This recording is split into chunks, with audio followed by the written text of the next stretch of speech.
The global electric system is being transformed by a variety of new technologies, including some that viewers will recognize, like wind, solar, and batteries, and others maybe they're not as familiar with, like artificial intelligence and machine learning and other digital technologies.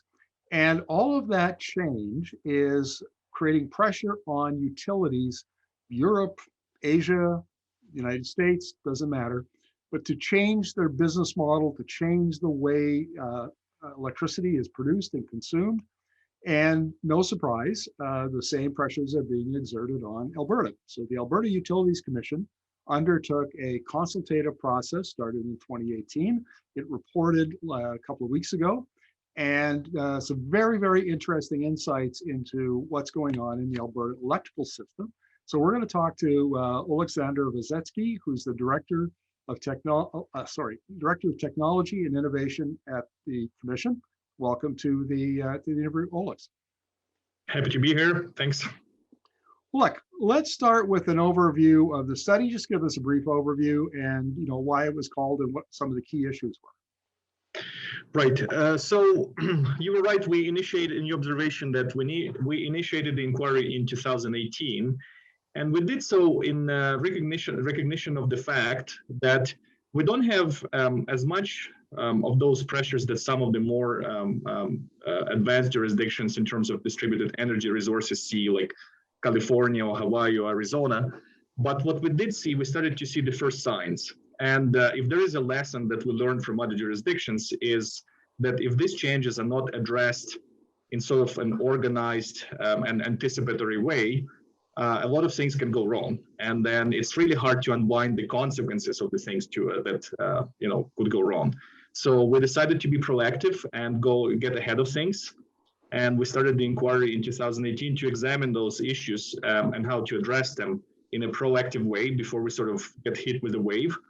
So, and also we tried to do so in a holistic fashion because, some jurisdictions try to tackle discrete issues, like British Columbia addressed the electric vehicles charging stations. So we decided, because we could afford it at the time, we decided to look at things in a holistic fashion. So hence the broad scope of the inquiry. Yeah, I think that's really wise. And that's something that has come out in my interviews with American experts in particular, because every jurisdiction is different. And so they have to address the issues in a different way. And some are better prepared than others, and some are kind of behind the curve. So best to get out in front of the trends rather than be late to doing that.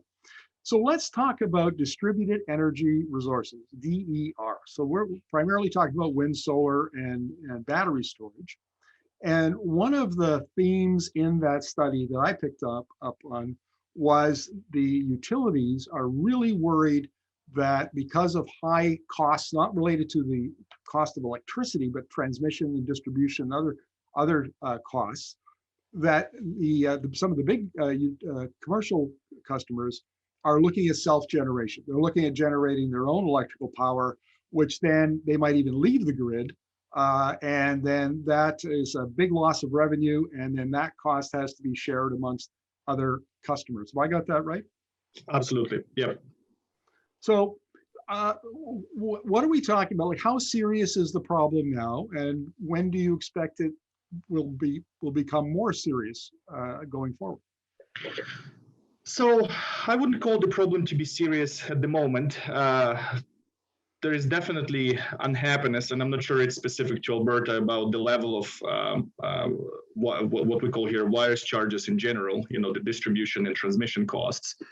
So, and with the technology, with the latest technology, and especially the costs that are dropping, in a geometric progression, there is definitely the trend of customers looking across the spectrum, I should say, not just large customers, but people across the spectrum looking to employ this new technology as the way to reduce their electricity bills or electricity costs.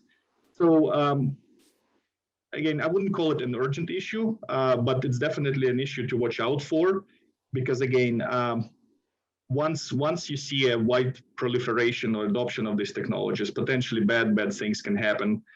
And one of the things that the report highlighted, the key to this, the solution and the key to this problem is the issue of pricing.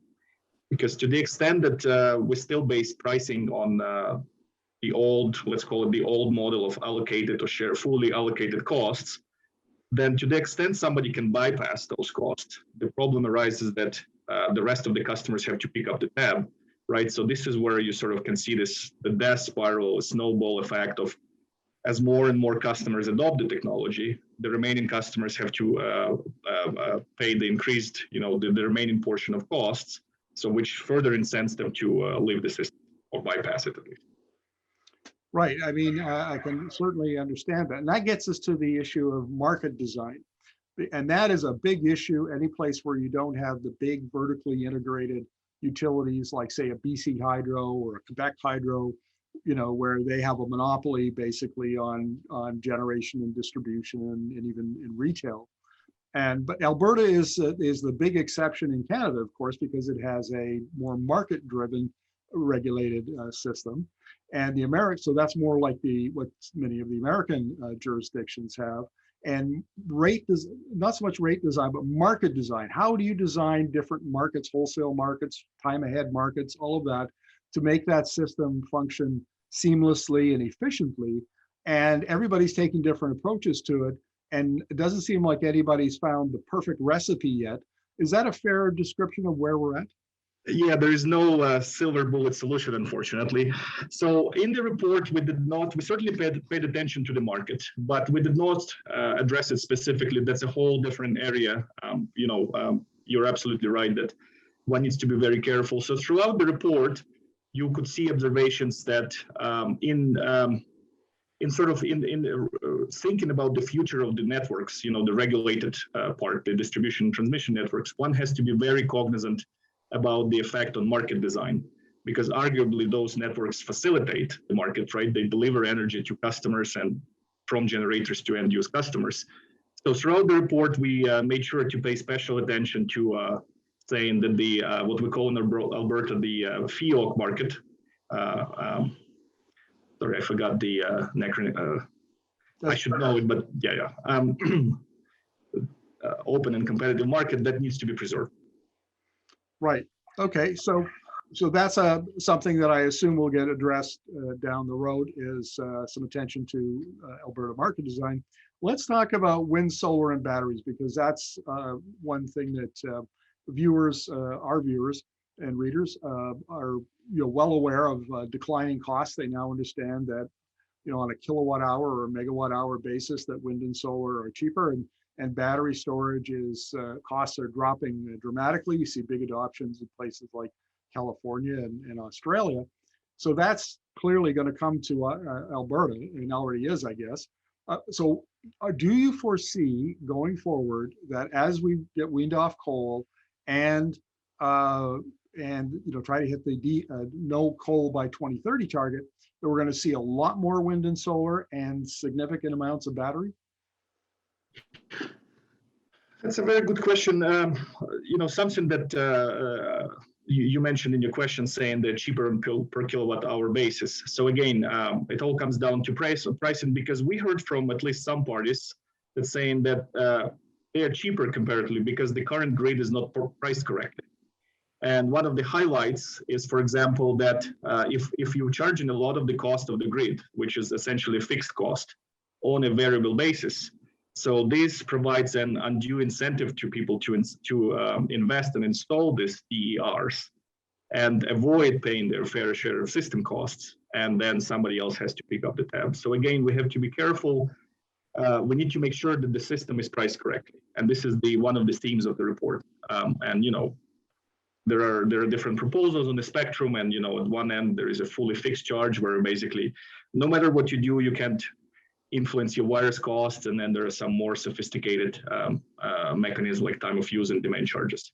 So that's my main caveat to that question, that in the future there is an absolute need to make sure that the system is priced correctly, so everybody pays for their fair share costs and reflects the value of the system.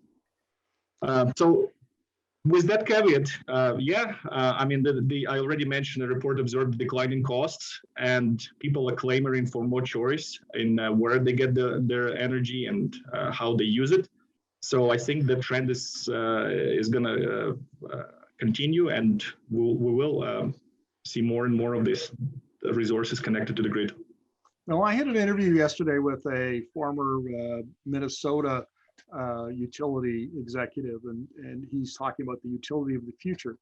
And so the grid that we have now, he imagines in the future will look more like a web, like a network. It looks like a web, and everybody's doing business with everybody else, and customers could presumably, they're consumers of electricity, they're generators of electricity, they're consumers and generators of services around electricity, and this gets very complex. And utilities and regulators are grappling with how to facilitate it, but properly regulate it, put policy around it. Was that part of the issue that was considered in this study? Partly.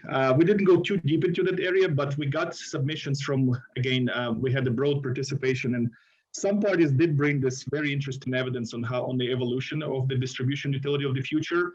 And they again presented several models, again on the spectrum. On one end, the utility would just be reduced to being a wire service provider, a WSP, where they own wires and they do the plug and play, where everybody can connect and pay charges for using their network, right?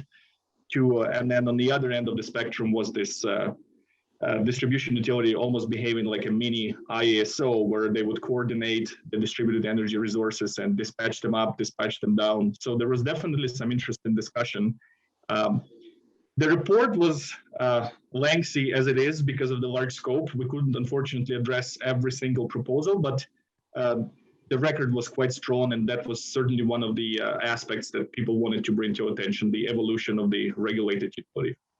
I'd like to get your reaction to a comment that this executive made during the interview, which is that he said, as it's structured now, utilities and regulators are kind of responding reactively. They're reacting to change, and it's particularly around technologies, as opposed to looking at your system and saying, what system do we want?